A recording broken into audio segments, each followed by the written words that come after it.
नवीन बचपन से ही आसमान के दूसरी ओर जाने की बातें करता है। वह किसी के पुकारने की बात करता है। घर वालों को लगता है कि ये उसकी मासूमियत और भोलापन है।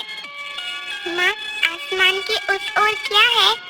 बेटा, आसमान के उस ओर कुछ नहीं है। माँ, उस ओर भी एक दुनिया है।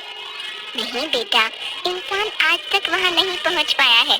हमारी दुनिया तो सिर्फ इस धरती पर है। माँ, मुझे आसमान में से कोई पुकारता है। ऐसा लगता है कोई बोल रहा है, इधर आओ। बेटा, ऐसा नहीं है, ये तुम्हारा भ्रम है। नहीं माँ, मुझे आसमान से आवाज आती है। क्या मैं वहाँ जाऊँ? कैसे जाओगे? बच्चा कुछ सोचने लगता है। माँ मुस्कुराते हुए उसके सिर पर हाथ फेरती है। 17 वर्ष बाद कॉलेज में नवीन अपने मित्रों के साथ 22वां जन्मदिन मनाता है। यार बंटी, कभी सोचा है कि आसमान की दूसरी ओर क्या है? तो बिना फिर शुरू हो गया। तू एस्ट्रोनॉट बनकर जा, फिर हमें भी पता करके बता देना कि वहाँ क्या है। अवश्य अवश्य। सब हंसने लगते हैं। पार्टी की थकान के कारण नवीन जल्दी सो गया। सुबह वह एकदम तरोताजा उठा। उसे ऐसा लगा जैसे उसका शरीर हवा से भी हल्का हो गया है। मन में अनजाना उत्साह, खुशी थी। वाह, आज की सुबह कितनी शानदार है। सब कुछ कितना प्यारा और अच्छा लग रहा है। फिर वह बगीचे में चला जाता है। ठंडी हवा चल रही थी। मौसम सुहावना हो चला था। हवा को महसूस करते हुए नवीन ने ऊपर की ओर देखा। आज उसे आसमान डरावना नहीं, बहुत सुंदर दिख रहा था। वह एकटक उसे देखता रहा। तभी अचानक बादलों को चीरती आसमान में गूंजती हुई आवाज आई। आजा, अब आजा। नवीन का ध्यान भटका और उसने चारों ओर देखा। आवाज फिर गूंजने लगी। आजा। इन शब्दों की गूंज धीरे धीरे बहुत तेज और तेज होती चली गई। इतनी तेज कि नवीन के लिए असहनीय हो गई और उसने बैठकर अपने दोनों हाथ कानों पर रख लिए। अचानक आवाज बंद हो गई और एक अजीब सा सन्नाटा छा गया। नवीन अपने दोनों हाथ ऊपर करके खड़ा हो गया और हवा के तेज झोंके के साथ पतंग की तरह लहराते हुए उड़ने लगा। वह ऊंचा और ऊंचा उड़ते हुए बादलों को चीरता हुआ आसमान के अंदर पहुंच गया। आसमान के अंदर सब कुछ सफेद था। नवीन स्थिर नहीं हो पा रहा था, अभी भी उड़ रहा था। तभी बादलों के अंदर से 7 आदमी प्रकट हुए। उन्हें देखकर वह डर गया। बचाओ बचाओ बचाओ। वे लोग भी उसे देखकर डर गए और वापस बादलों में भाग गए। वे उसे बादलों के अंदर से छिपकर देखते हैं। नवीन अभी भी उड़ रहा था, वह खड़ा नहीं हो पा रहा था। उसके बाद एक आदमी बादल में से बाहर आकर नवीन के सामने खड़ा हो गया। उसे देखकर दूसरा, फिर तीसरा, ऐसे करके 7 वहां आ गए। उन्होंने एक दूसरे को देखा। फिर उनमें से एक ने अपने अंगूठे से नवीन को छुआ तो बिजली सी रोशनी हुई। अब नवीन एक जगह खड़ा हो पाया। उसका उड़ना बंद हो गया। कौन हो तुम लोग? ये कौन सी जगह है? तुम लोगों ने मुझे यहाँ क्यों बुलाया? किसी ने कोई जवाब नहीं दिया। तुम लोग मुझे चैन से क्यों नहीं जीने देते? बताओ, मुझे यहाँ क्यों बुलाया है? फिर किसी ने कोई जवाब नहीं दिया। वे केवल गर्दन घुमाकर एक दूसरे को देखते रहे। मुझे घर जाना है, छोड़ दो, प्लीज छोड़ दो। चिल्लाने की आवाज चारों दिशाओं में गूंजने लगी, जिसके कारण बादल भी हिलने लगा। 7 आदमी घबरा गए और सभी एक दूसरे का हाथ पकड़कर गोलाकार में खड़े हो गए।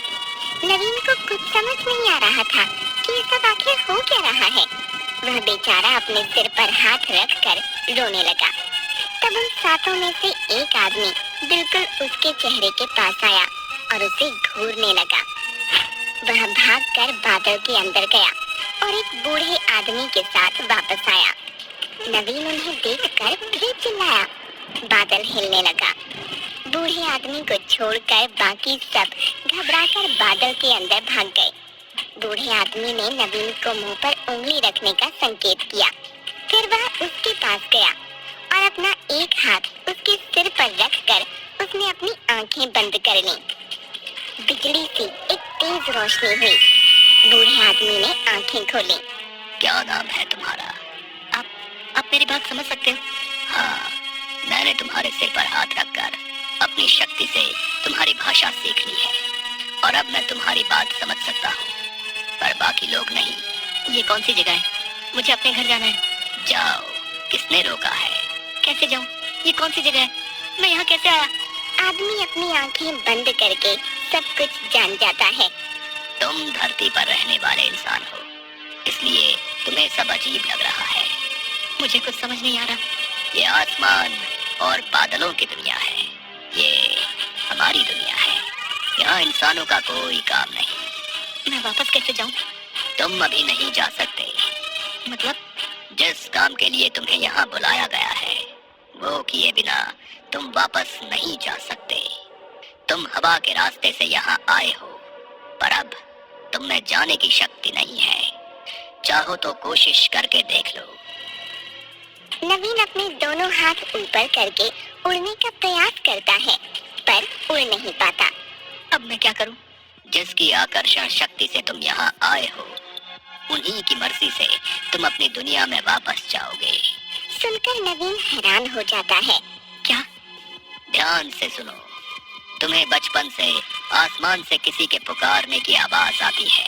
नवीन हाँ में सिर हिलाता है। जानते हो कि तुम्हें कौन पुकारता है? तुम्हारे ही एक पूर्वज हैं, जो 100 वर्षों से तुम्हारी राह देख रहे हैं। ये आप क्या कह रहे हैं? ये दुनिया इंसानों की नहीं है, पर तुम्हारे पूर्वज मृत्यु के बाद ना तो हमारे जैसे बन पाए और न ही इंसान रह पाए। वे मध्य योनि में फंसे हैं। मध्य योनि? कोई इंसान मृत्यु के समय अपने वंशज के हाथ से पानी पीकर अपनी प्यास बुझाने के बाद ही हमारी तरह इस आसमानी दुनिया का अंग बन सकता है। तुम्हारे वे पूर्वज मृत्यु से पूर्व प्यासे थे। उस समय उनके पास कोई नहीं था, इसलिए वो आज तक हम जैसा नहीं बन पाए। ऐसा कैसे हो सकता है? ऐसा ही हुआ है। उन्होंने तुम्हारे परिवार में कितनों को बुलाने का प्रयास किया, पर उनकी आवाज किसी तक नहीं पहुंची। केवल तुम ही उन्हें सुन पाए हो। तो अब ये तुम्हारा कर्तव्य है कि तुम उनकी मदद करो। मुझे ये सब बहुत अजीब लग रहा है। उसके बाद अचानक नवीन की आंखें काली से नीली हो गईं।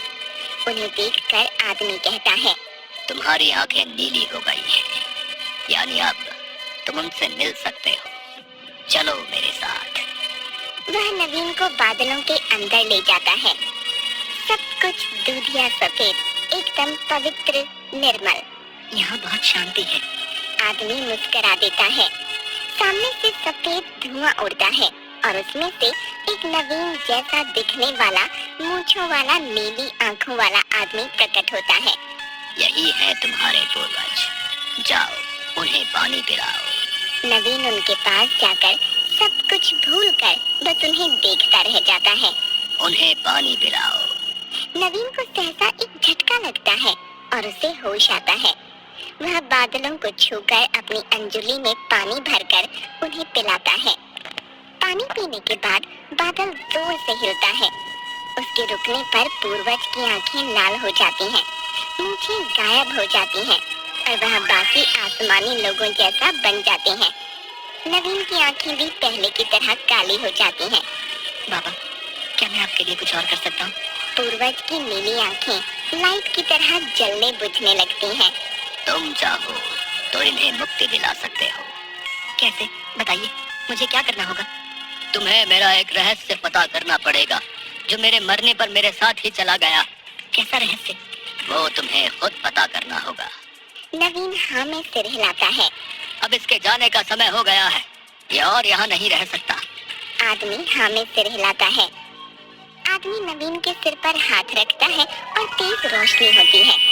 तुम यहाँ जो काम करने आए थे वो पूरा हो गया है, और तुम्हारे बाबा की मुक्ति के बाद तुम्हें यहाँ की कोई बात याद नहीं रहेगी, और तुम्हें आसमान से किसी के पुकारने की आवाज भी नहीं आएगी। तुम खुशी से अपना जीवन व्यतीत करना। उसके बाद आदमी अपने अंगूठे से नवीन को छूता है तो नवीन पहले की तरह उड़ने लगता है। अब तुम जैसे आए थे वैसे वापस चले जाओ। नवीन अपने दोनों हाथ फैलाकर हवा में पतंग की तरह लहराकर उड़ता हुआ वापस अपने बगीचे में पहुंच जाता है। वह बगीचे से कुछ फूल तोड़ता है।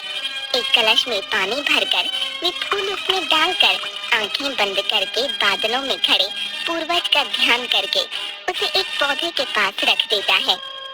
अगली सुबह भोर के समय वह उगते सूर्य को उसी जल से अर्घ्य देकर वहीं बैठ गया। वह रहस्य के बारे में सोचने लगा। कुछ तो मदद करो, सारे शीशे तोड़ दो, सारे शीशे तोड़ दो।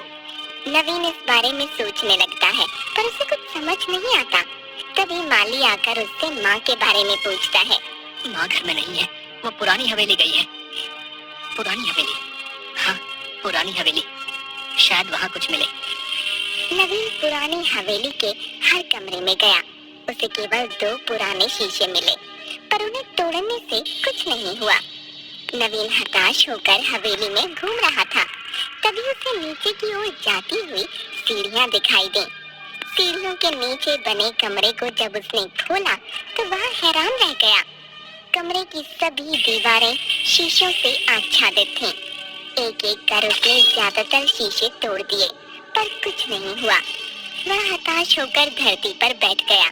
फिर गुस्से में उसने आखिरी शीशा भी तोड़ दिया। जैसे ही वह शीशा टूटकर नीचे गिरा, वहाँ एक दरवाजा दिखाई दिया। नवीन को वहाँ अंदर महादेव की एक बहुत सुंदर मूर्ति मिली। उसे लेकर वह बाहर आ गया पर रहस्य अभी भी अनसुलझा था। नवीन ने अपने पूर्वज के बारे में काफी छानबीन की। तब पता चला कि जब उनकी मृत्यु हुई वह एक शिव मंदिर का निर्माण करवा रहे थे। शिव मूर्ति बनकर तैयार थी पर पूर्वज ने उसे कहाँ रखा यह किसी को नहीं पता था। उनकी मृत्यु के साथ वह मंदिर भी अधूरा रह गया। नवीन रहस्य समझ चुका था। उसने मंदिर का निर्माण करवाकर महादेव को वहां स्थापित किया। मूर्ति स्थापित होते ही ऊपर बादलों में खड़े पूर्वज नीचे नवीन को देखते हुए आशीर्वाद देकर एक सफेद धुएं में परिवर्तित होकर हवा में लीन हो जाते हैं। नवीन वहीं कुछ देर बैठा रहा, फिर मुस्कुराकर चला गया।